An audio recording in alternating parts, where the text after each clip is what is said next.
Okay, so I'm going to film Tim. He's working. He's working hard. See how hard you're working? All right, so Mr. Tim here, what are you working on? Sprayer repair, right? Make sure when that thing can't drag that low, you're going to have to either tie it up. That's what I got to do when I get this thing on. No, I'm just making sure that you know. Anyway, this is the Hardy Navigator that I bought last year. I like these sprayers. I wish I had the 90-foot booms on it, but my dad was going to run it, and the boys are used to 60-footers, so I decided, what the hell, I'll just buy the 60-foot boom. This sprayer works pretty good. There's a couple of issues with it that need to be addressed wiring-wise, and if you look over there, we got turbulent skies, and that actually looks like a twisty type over there, and there was just a tornado warning. And I hate tornado warnings. You like tornado warnings? No. No, me neither. Last tornado warning we had, the roof to the dryer came off, and we never did get it put back together yet. Which is a good thing, because my dryer is sinking into the stone. So about midsummer, we're going to jack that up, crib it up, level that stuff out there, and we're going to pour a cement pad that's level underneath there. Obviously, we will get rid of all the tires that are in the way now. That's Tim's tire collection. That's your tire collection. All right, if it's my tire collection, it's your condom collection. Tim's condom collection. There's 2 tires there that I distinctly remember you blowing up. Yep. We know why. We won't say why, but we know why. Anyway, so what we've been doing, or what I've been doing, and Mr. Tim's been doing, is we've been working on, yeah, you might want to clean that out. We've been working on these sprayers, getting them ready to go. Normally, we would have sprayed a hell of a lot of hay this year, or normally would have sprayed hay. We didn't spray any hay this year. Just didn't do it. To me, the price of fertilizer versus the what the mushroom growers are paying, it didn't warrant that. Idiot bricks at $7, $8 a bale. I'm not excited about that. Idiot bricks should be somewhere around, they should be somewhere between $12 and $14, if not $12 and $15. $12 for first cut, $15 for the second cut. And if you're not getting that, you're a fool. I will not be. Oh shoot, somebody's calling me. Who's calling me? Dad, hold on.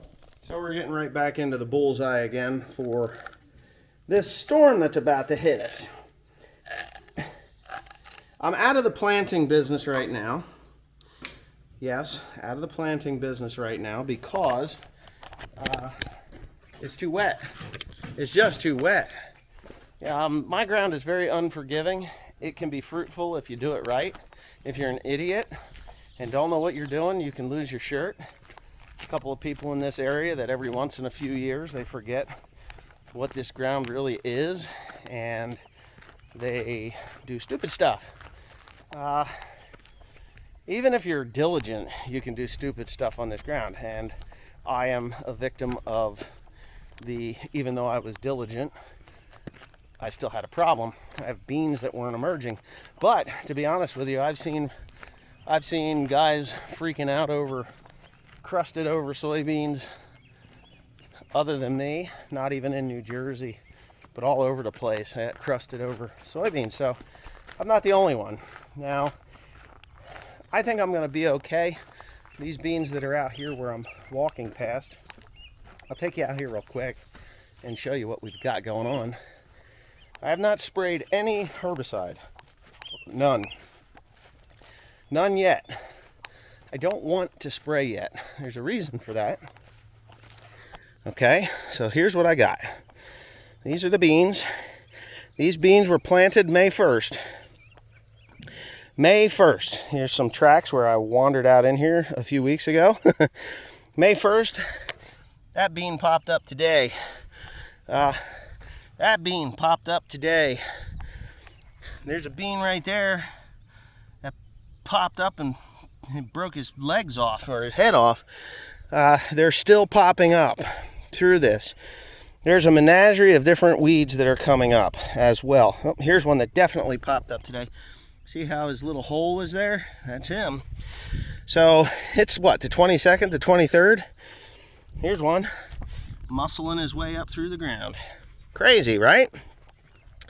So I am doing the Regenerative Ag program, and I know there's a lot of people that think I'm crazy. There really are. And it shows in my channel. People don't want to watch a crazy man, right? Well, maybe they want to watch a crazy man, but they don't want to watch a man who's doing something different. And maybe I'm doing it right. Maybe I'm doing it wrong. Maybe I don't know what I'm doing at all. But I do know this. A living root in the ground is producing what they call exudates. Exudates are what feeds the microbiome in your soil, okay? So if I was to come out here and spray off the chickweed, right? The chickweed that's out there, even though I want the chickweed gone. That chickweed is there for a reason. It is there for a reason. The soil has triggered a response to something that it lacks in. I don't know what it's lacking in, to be honest with you, but this farm has had chickweed problems forever. Yes, that is a seed that is in the seed bank, but when temperatures are just right and nutrients are just right, that triggers different seed responses. So I'm just going to let that stuff grow and do its thing. And yes, the beans are coming up through it. See, there he is. There he is. There they are. They're in there. They're coming up through it. It's not a problem. You can go over here to this chickweed and you can see that there's soybeans coming up through it. So, yeah, I will spray the chickweed and kill it. But what I want to do is actually cover the ground. And quite honestly, these grasses and weeds that are coming up now, if they come up now and then I go over them with Roundup just at canopy, which is about where I'm going to wait until it's at canopy. When I do that, I will apply my secret sauce. Now, my secret sauce, and this will be canopied in a week. The rate this is growing now. My secret sauce will keep everything alive in the soil until the soybeans can really get the exudates rolling. This one here popped up when I walked past. Look at that. Still, look at that.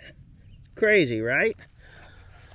So I want as much exudates going into the soil to feed the mycorrhizal fungi or the rhizosphere, and that will keep the mineralization or the non-organic fertilizers that are in this soil. That'll keep those microbes breaking that down into an organic form of nutrient, which will then in turn be able to be taken up by the soybean plant. Okay, there's another product I'm in the process of getting. There's two products that I'm in the process of getting. I'm hoping that I can get it reasonable.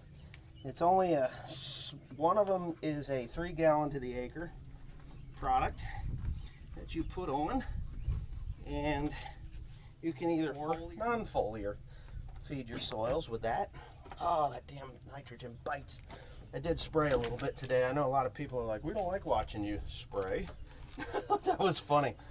Spraying equals boredom. I think that's what the comment was. I had to laugh because I can't disagree with you, dude.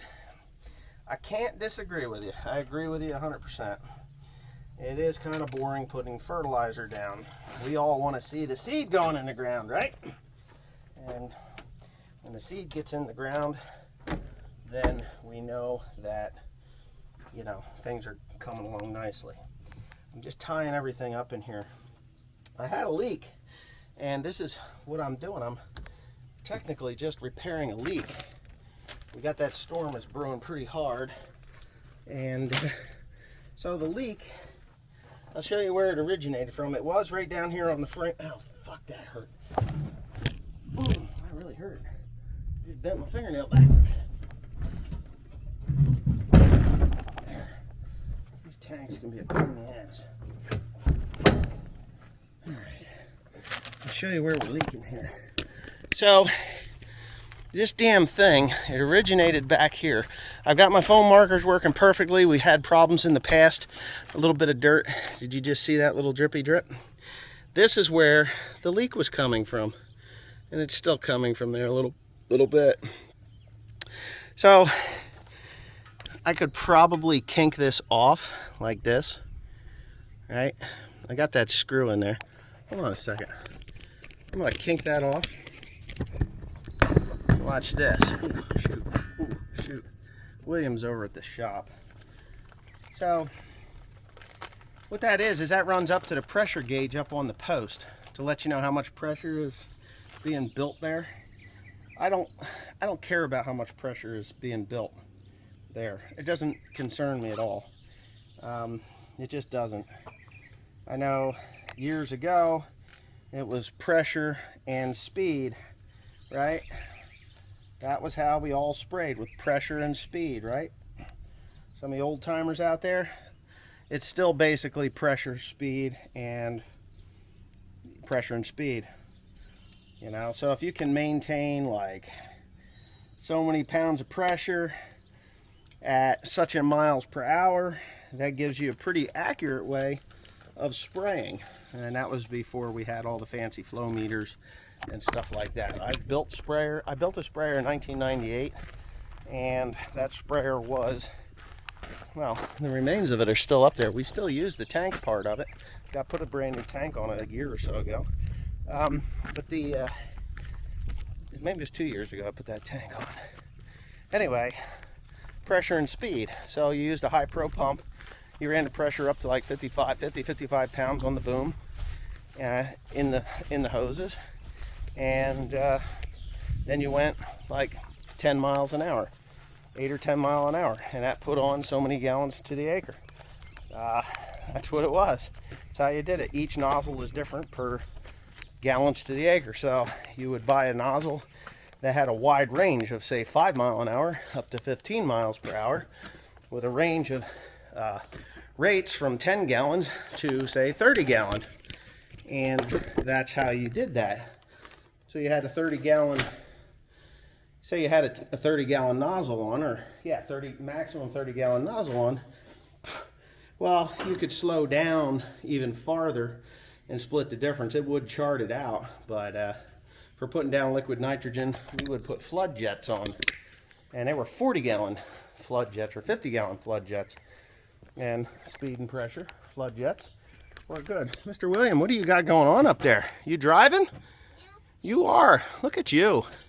This is my tractor operator right there, right? Right. That's right. I don't think I completely explained why I want the weeds and stuff to kind of grow, other than the exudates that are in the soil.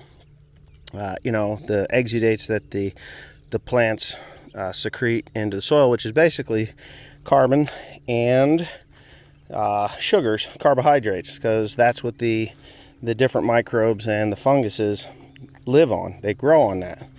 So the other reason is to keep the ground cool. This is probably going to be a replant, this field. I'm not happy with the emergence of this particular field. This one, the lower field, I guess is okay. I have to go down there and look, but this field for sure annoys me. So I'm going to be replanting this on the opposite direction, so that, and obviously when you replant something like this, I'm just not happy at all with the emergence. It was locked under the ground. You know, you get into a spot like this and they came up, a rotary hoe would probably not do any different, because they've been in the ground since the first. You know, we're talking 20 some days now. Yeah, and they are coming up through the chickweed. I mean, if you don't see that, you see they're coming up through the chickweed. So you're probably wondering, why does he want the ground to stay cool? You know, heat makes seed germinate faster and grow. You're right, it does. But if you know anything about regenerative agriculture or carbon farming, is that you need your soil temperatures to stay somewhere between, you know, in that 65 to 80 degree. You can go as high as 82 degrees and be okay, because the microbes in your soil are kind of like people. You know, when it's cold, you don't want to go outside, you don't want to do anything, right? Right. And when it's hot, you just want to find a cool place to be, because it's nicer if it's cool. Wow, I hear wind coming. It's coming. I can hear that wind coming. Anyway, it's cooler, you know, so when you're hot, you want to be cool. When you're cold, you want to be warm. And the ambient temperature that most human beings want to be at, or the temperature that they function the best at, is, believe it or not, 68 degrees. You can function okay until it gets to be like 80 degrees. Anything above 80 degrees, you're looking for a cooler place to be. You want to get out of the sun. You just can't stand it. And if you stand out there in that 85 degree heat and open sunlight, you're going to burn. And that's the same thing with the soil and what lives in the soil. So if it's living in the soil and it gets to that 80, 85 degrees, 90 degrees, 100 degrees, 105 degrees, you are at 80, 85 degrees, things are getting pretty lazy. By the time it gets to 90, 95 degrees, if you stood out here in this field, you would die as well. You get up into that 100, 110 degrees, you will die in that heat. It'll kill you if you don't have the water, i.e. water. And shading is what covers the ground and conserves water. Like right here, watch this. I can take this. And look, it's nice and moist under there, right? Because it's got all of this organic residue. It's not organic matter. I can tell you that until I'm blue in the face. But you come over here to where there's not so much ground cover. Look at this. It's dust. It's dead. The microbes can't live in dust. They just don't. They need that moisture. So, the armor on the soil, as you hear some of these regenerative guys talk about, the armor is your organic residue. It's your cover crop. It's there to cover. Oh, well, here, I'll even go to the center of this chickweed here. Look at this. You take the chickweed, you pull that back. Look, it's moist. It's moist. So they're living okay there. The whole point is keep the ground covered.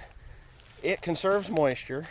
Organic residue holds moisture in, where the microbes, the bacteria, all the microbiome can break it down into organic matter. Organic matter will hold, per percent of organic matter, it's 25 to 27,000 gallons per acre per percent of organic matter. So if your soils are really low on organic matter, these are in the 3%. I'd love to see them at 5 to 10. I will get them there eventually in the next 10 years, I suspect, with my practices. And weed control will be at a minimum. I won't need it because weeds are triggered by temperature and moisture. All the nasty ones like cocklebur and red root pigweed, Palmer amaranth. Those all germinate when the soil temperatures get above 100. Palmer amaranth does not germinate until it's 108 degrees. Ragweed over 100 degrees. All those ones that are really hard to control and now are becoming tolerant to Roundup, those are because of barren soils. Barren soils, uncovered soil. And it's going to get too windy for you to hear me. So that's what it is. Once you learn this stuff, it's hard to unforget it. But when you see other farmers doing things that we've done forever, including myself, I ran the disc. I didn't want to run the disc, but I had to run the disc to fill in ruts. That's what I did. I won't do it again. I'll deal with them in a different way. Because I want my ground to produce as efficiently as possible. And that takes organic matter, water, healthy organic residue or biomass. That's what I need. So if you're willing to stick around and watch this channel as we go through this process, you may get a good laugh out of it. You may be like, that dude's on to something. It's not like it hasn't been done before. People are doing it every day. But then there's people that like recreational tillage. Like you're out there plowing because you love to do it. You're only hurting yourself. You know, but you do you, I do me. You watch me, I won't watch you because I don't have time, but that's okay. Here we go. Who's this guy? It is William. William, you're going to need to get inside because we've got rain coming, okay? That's right. Somebody says I should get him a green tricycle, but I think he likes red. Right? Red. How about you, Tim? You like red? I like blue. Blue. Well, I like green. Green is my favorite color, but I do have a lot of red things around here. Right? Right. All right. What do we got going on here? Woo!